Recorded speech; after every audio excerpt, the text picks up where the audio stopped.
দর্শক, এখন রয়েছে সুব্রা গ্রুপের সৌজন্যে দেশের তৈরি পোশাক শিল্প খাত নিয়ে বিশেষ আলোচনা। আর এই আলোচনার জন্য আমাদের সঙ্গে যুক্ত হচ্ছেন বিজিএমইএ সাবেক সিনিয়র ভাইস প্রেসিডেন্ট ও জায়ান্ট গ্রুপের ব্যবস্থাপনা পরিচালক ফারুক হাসান। জনাব ফারুক হাসান, আপনাকে স্বাগত 21 বিজনেসে। ওয়ালাইকুম আসসালাম। আমরা জানি যে পুরো বিশ্বই কিন্তু করোনা সেকেন্ড ওয়েভ নিয়ে বেশ খানিকটা চিন্তিত। সেক্ষেত্রে একটু জানতে চাইবো যে আরএমজি সেক্টরের এই মুহূর্তের অবস্থা, বিশেষ করে এক্সপোর্ট পরিস্থিতি একটু জানতে চাই। ইউরোপ, এশিয়া, ইউএস এর মার্কেটের কি অবস্থা, সেখানে প্রাইসটা আসলে যে কাঙ্ক্ষিত প্রাইস সেটাও পাচ্ছেন কিনা, সবকিছু নিয়ে একটু জানতে চাই। আপনারা প্রথমে জানেন যে আরএমজি আমাদের গার্মেন্টসটা বাংলাদেশের ইকোনমিতে এটা একটা ব্যাকবোন। আমাদের এক্সপোর্টের 83% কিন্তু এই আরএমজি থেকে আসে এবং আমাদের এক্সপোর্টের একটা যেহেতু 84%, 83 উপরে 84%। আবার আরেকদিকে হলো যে আমাদের এমপ্লয়মেন্টের একটা বড় অংশই কিন্তু এই গার্মেন্ট সেক্টরে, এন্ড ওমেন এমপ্লয়মেন্টের একটা মেজর পোর্শন 70%ই কিন্তু আমাদের women employed.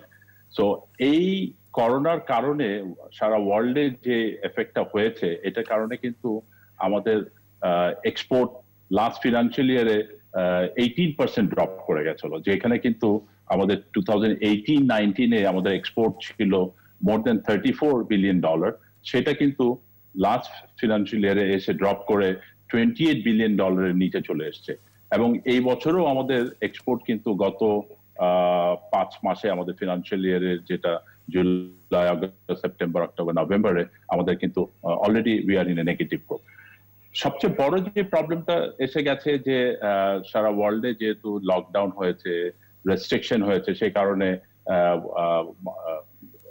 Work from home, এই কারণে কিন্তু লোকজন বের হচ্ছে না, কম বের হচ্ছে। এই কারণে দোকানগুলো সব বন্ধ আছে, মল, শপিং মল এগুলো বন্ধ আছে। এর কারণে আমাদের ইম্পোর্ট বাইরেরা তারা অনেক অর্ডার তারা ক্যান্সেল করেছে, অনেক অর্ডার তারা হোল্ড করে রেখেছে এখন পর্যন্ত, অনেক অর্ডার তারা ডিসকাউন্ট করিয়েছে। এই ক্ষেত্রে আমি মনে করি যে এইভাবে আমাদের আগামীতে আমাদেরকে আরো ভালো করে এগুলো ফলো আপ করতে হবে, সো দ্যাট আমরা যেন আমাদের এক্সপোর্টটাকে ধরে রাখতে পারি। আমরা জানি যে করোনার প্রথম ধাপে কিন্তু আপনারা প্রণোদনা প্যাকেজের সুবিধা পেয়েছিলেন, সেটার বাস্তবায়ন কতখানি সেটা একটু জানতে চাইবো। সেই সাথে নতুন করে আরো প্রণোদনা প্যাকেজ চাচ্ছেন আপনারা, সেটার যৌক্তিকতা একটু জানতে চাই আপনার কাছ থেকে। আমাদের প্রথমে আমি বলবো যে আপনারা জানেন যে যেহেতু অর্ডার ক্যান্সেল হয়ে গেছিল, অর্ডার অনেক হোল্ড হয়ে গেছিল, তো আমাদের মাননীয় প্রধানমন্ত্রীর নির্দেশে যে আমাদেরকে গার্মেন্টস পোশাক শিল্পে যে প্রণোদনাটা দিয়েছে, যে প্রথম 4 মাসের জন্য একটা সফট ইন্টারেস্টের, কম ইন্টারেস্ট রেটে লোন দেওয়া, সেই লোনটা কিন্তু আমরা ওই সময় পাওয়ার কারণে আমাদের এমপ্লয়িজদের আমরা বেতন দিতে পেরেছি, কারণ বায়াররা অনেকে পেমেন্ট হোল্ড করে দিয়েছিল, অর্ডার হোল্ড করে দিয়েছিল। সুতরাং এটা কিন্তু আমাদের এক্সপোর্টকে কন্টিনিউ করার জন্য, আমাদের ফ্যাক্টরিগুলোকে চালু রাখার জন্য কিন্তু এটা প্রচন্ড ভাবে আমি বলবো যে আমাদেরকে সাহায্য করেছে। এবং এই সাহায্যের কারণে কিন্তু ইন্ডাস্ট্রিটা এখনো টিকে আছে, আমাদের এমপ্লয়মেন্টটাকে আমরা ধরে রেখেছি। এই 4 মাসের যেটা বেতন দেওয়া হয়েছিল প্রণোদনা হিসাবে, সেটা আমাদের ফ্যাক্টরিগুলো পাওয়ার কারণে আমাদের এক্সপোর্ট ফ্যাক্টরিগুলো চালু আছে। আরেকটা যেটা হলো যে ওয়ার্কিং ক্যাপিটালের যে একটা কম ইন্টারেস্ট রেটে একটা ওয়ার্কিং ক্যাপিটাল দেওয়ার একটা ইনস্ট্রাকশন আছে এবং ঘোষণা আছে, সেটা এখন পর্যন্ত সব কোম্পানিগুলো, সব ফ্যাক্টরিগুলো, এটা শুধু গার্মেন্ট ফ্যাক্টরি না, সব ইন্ডাস্ট্রির জন্য, সব কোম্পানির জন্য দেওয়া হয়েছে। এটাতে এখনো ব্যাংকগুলো তারা ডিসপোজ করছে খুব স্লোলি, তারা এখনো এই ব্যাপারে এফবিসিআই এটা নিয়ে ফলো আপ করছে। আমি মনে করি যে এই প্রণোদনা সরকার যেটা দিয়েছে ব্যাংকগুলোকে, যে ইনস্ট্রাকশনে, এটা খুব তাড়াতাড়ি ছাড় দেওয়া উচিত, সেই জন্য তাহলে ফ্যাক্টরিগুলো যেন, কোম্পানিগুলো যেন আরো এগিয়ে যেত। আর নতুন করে আপনারা জানেন যে আমাদের সারা ওয়ার্ল্ডে এখন সেকেন্ড ওয়েভ, যেটা করোনার যে সেকেন্ড ওয়েভটা যেটা শুরু হয়েছে, এটার কারণে কিন্তু এখন অনেক মার্কেটে বন্ধ আছে, ইউরোপে মার্কেট বন্ধ আছে, এক্সপোর্টের অর্ডার গুলো আবার কম আসছে। সেই কারণে আমাদের এই যে ধরনের প্রণোদনা আমাদের প্রথমবার প্রধানমন্ত্রীর নির্দেশে দেওয়া হয়েছিল, সেই ধরনের প্রণোদনা যদি আমরা পাই, তাহলে ফ্যাক্টরিগুলা কিন্তু তাদের কে কন্টিনিউ করতে পারবে। সেটা আমরা প্রত্যাশা করব। শুরুতে আপনি এক্সপোর্ট নিয়ে বলছেন, আমি একটু জানতে চাইবো যে সামনে তো 25শে ডিসেম্বর বড়দিন, তো সেই বড়দিন উপলক্ষে যে পুরো বিশ্বে যে পোশাকের একটা চাহিদা থাকে, তো এবারে অবস্থাটা আসলে কেমন ছিল? এবার আসলে আমরা আবারও বলি যে আমাদের বড়দিনের আপনি দেখবেন যে গত জার্মানি ঘোষণা করেছে 10ই জানুয়ারি নতুন করে দিয়েছে, 16 তারিখ থেকে তারা লকডাউন করেছে।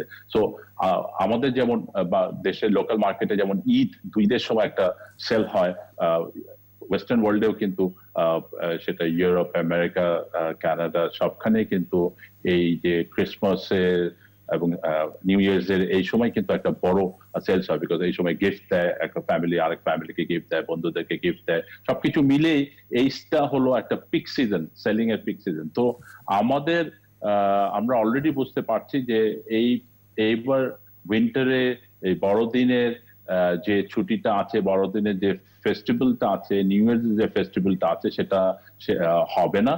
এবং এই সময় আমাদের রিটেলারদের, আমাদের বায়ারদের, ব্র্যান্ডের সেল অনেক কম হবে, এবং সেই কারণে এটার এফেক্ট আমাদের এখানে খুব বড়ভাবে অলরেডি পড়েছে, এবং আগামীতে এটা আরো পড়বে, বিকজ এটার কারণে তারা ইম্পোর্টও অনেক কমিয়ে ফেলেছে। আচ্ছা, জনাব ফারুক হাসান, আমরা আর্মি সেক্টর নিয়ে আরো অনেক কথা আপনার কাছ থেকে জানবো, তার আগে ছোট্ট একটা বিরতি নিয়ে আসি। দর্শক, এবার নিচ্ছি একটা বিরতি, ফিরে আসবো একটু পরেই, আমাদের সঙ্গেই থাকুন।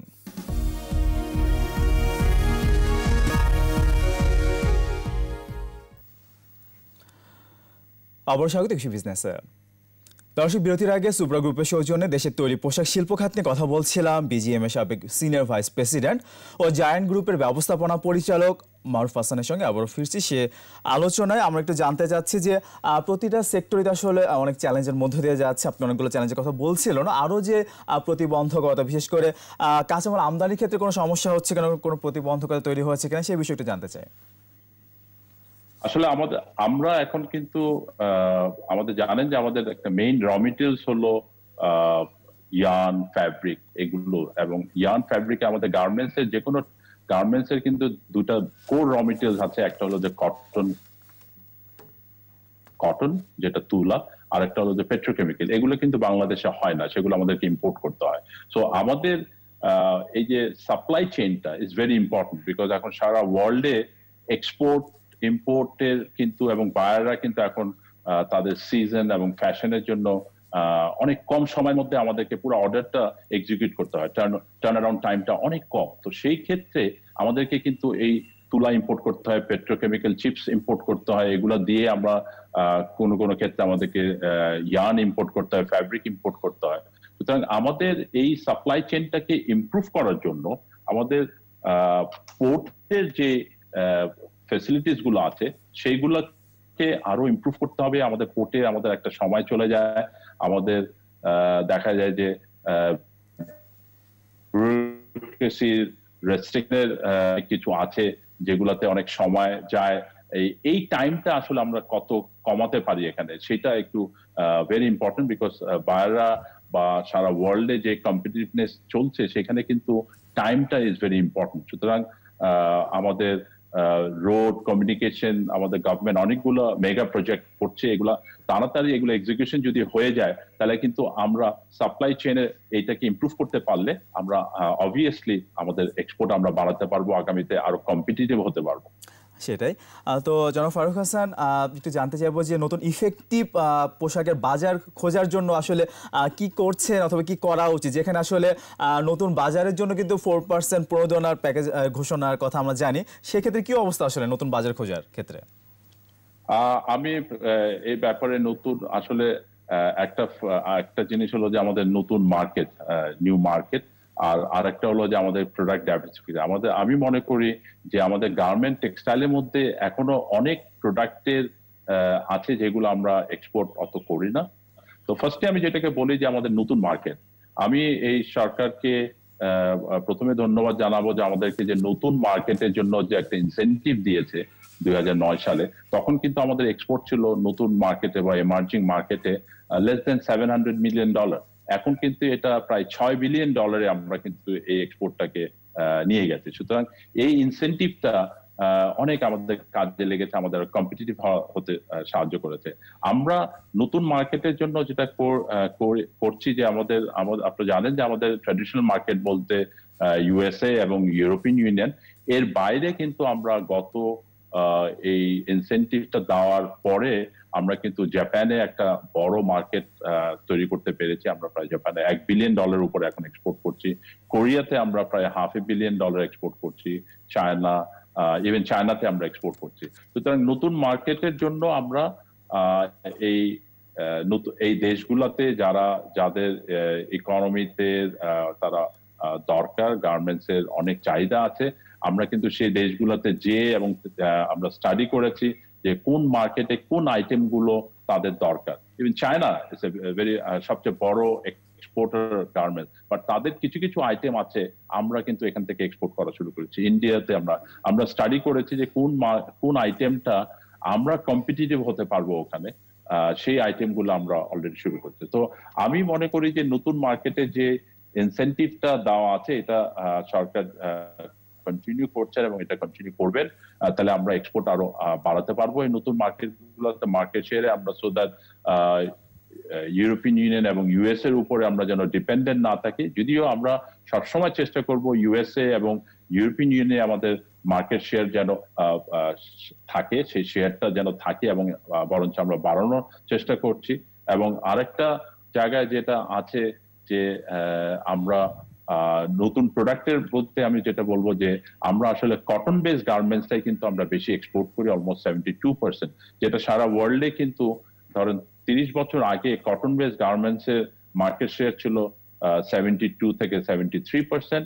এখন কিন্তু ম্যানমেড ফাইবারের কিন্তু মার্কেট শেয়ার চলে গেছে 72-তে। কিন্তু আমরা ম্যানমেড ফাইবার এখনো কম্পিটিটিভনেসে আমরা পিছিয়ে আছি।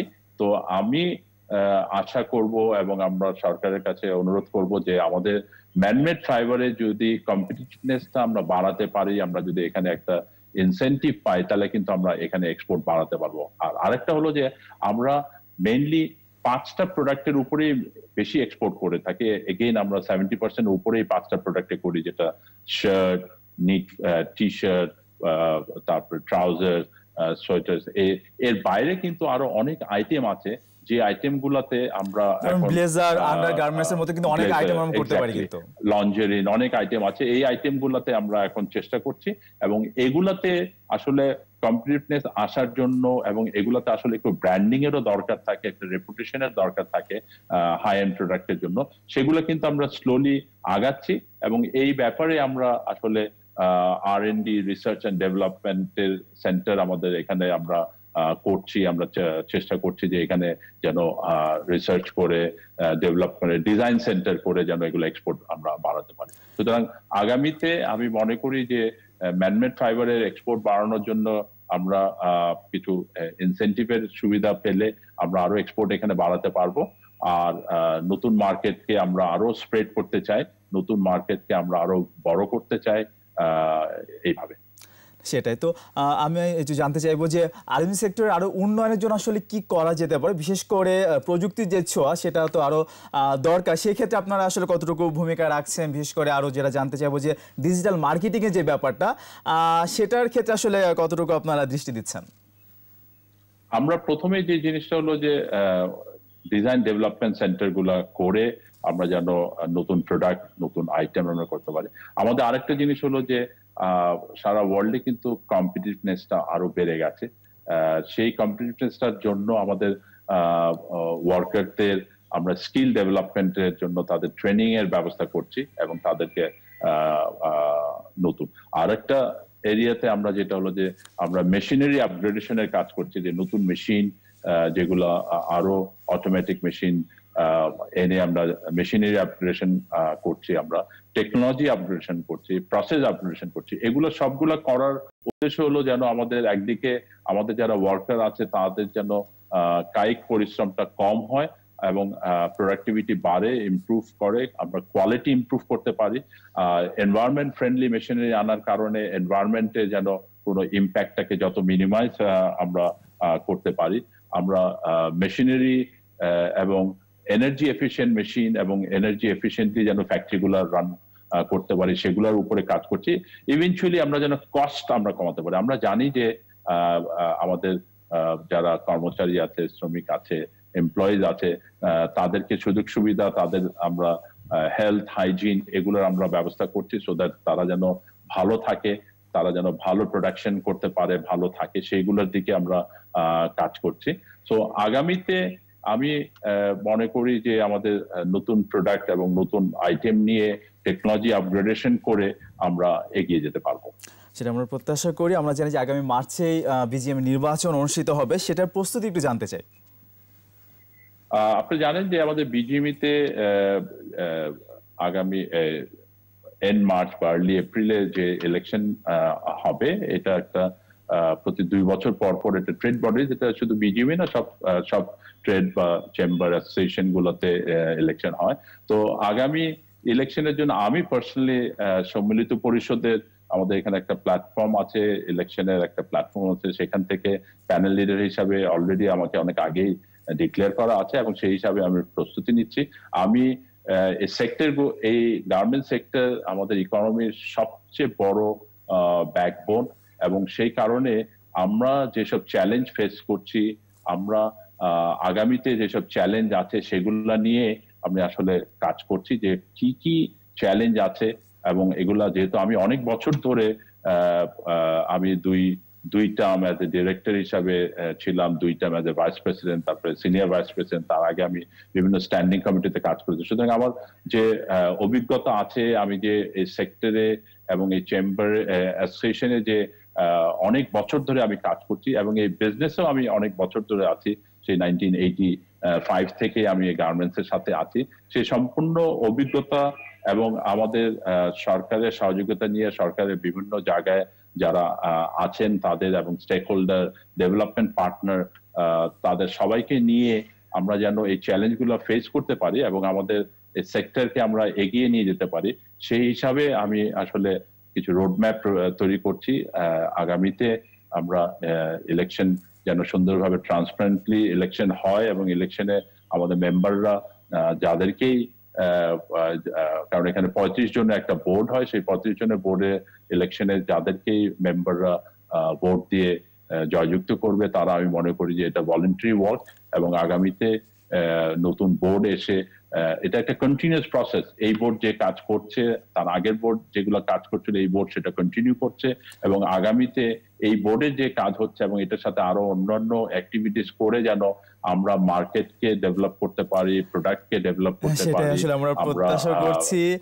অনেক শুভকামনা আপনার জন্য, অনেক শুভকামনা এই সেক্টরের জন্য। আপনাকে অনেক ধন্যবাদ আমাদেরকে সময় দেওয়ার জন্য। Thank you very much.